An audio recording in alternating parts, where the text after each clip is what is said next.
Hello, my sisters and brothers in Christ, as we continue in this faith journey. Just taking a moment today, just offering a little bit of time of daytime prayer, just reading the breviary and reflecting and remembering on this day specifically. On November 16th is the anniversary of a very dear friend and mentor, priest of mine, Monsignor Jim McDonald, who probably drove in the care and the love of praying almost as much as my parents did.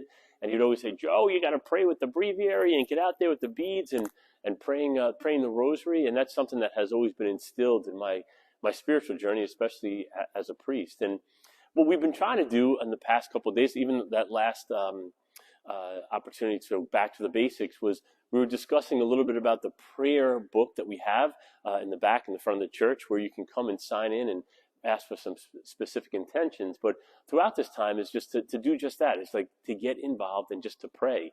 We know at this time season, as we move closer to like Thanksgiving and Advent and Christmas, those are times when it really can be very emotional on our hearts, and it's important just to take a pause to acknowledge that there are a lot of emotions happening. Maybe we've experienced loss in the recent past, and to turn ourselves towards the Lord. As I said, Monsignor McDonald always talked about praying the breviary, or certainly praying the rosary. And some people, when they come to me, say, like, Father, I'm just a little unsure of what that looks like. First and foremost, when it comes to prayer, it's literally just turning ourselves and to look at God.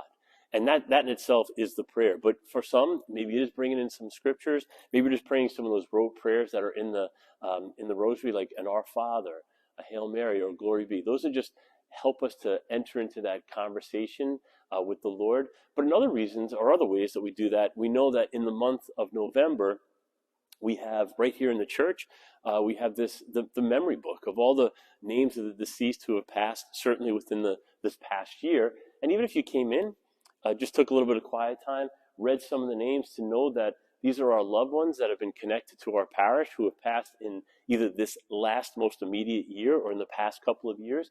But that's just a way to kind of turn ourselves towards the Lord.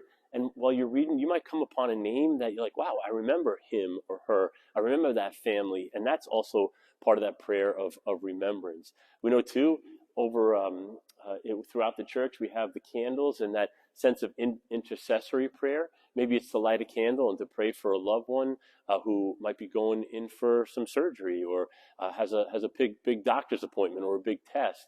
Again, turning towards the Lord, taking that point to just pause and say, Lord, I need your help on this. And most importantly, as we know, as we can just look up here, when we come to the most important prayer, we'll talk about that term, the source and the summit of who we are as Catholic Christians, is right here at the Mass, at the altar.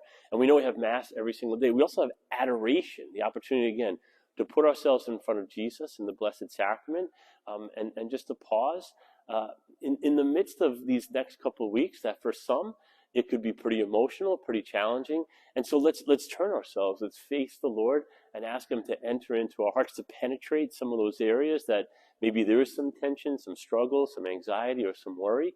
So like that's what we're trying to really focus on in these next couple of weeks, moving towards, again, Thanksgiving, moving towards Advent and Christmas, to pause and to turn ourselves to the Lord and allow him to hear us, and to know that he sees you, he rejoices over you, and that he just wants to have that time to stop in the midst of everything and to turn our attention and to pray. As I said, we turn to Monsignor McDonald, who gave me that great love. And so I just want to encourage you, as the people of faith, back to the basics. Pause and allow the Lord to enter in, to hear that he sees you, he knows you, and you're loved. God bless you.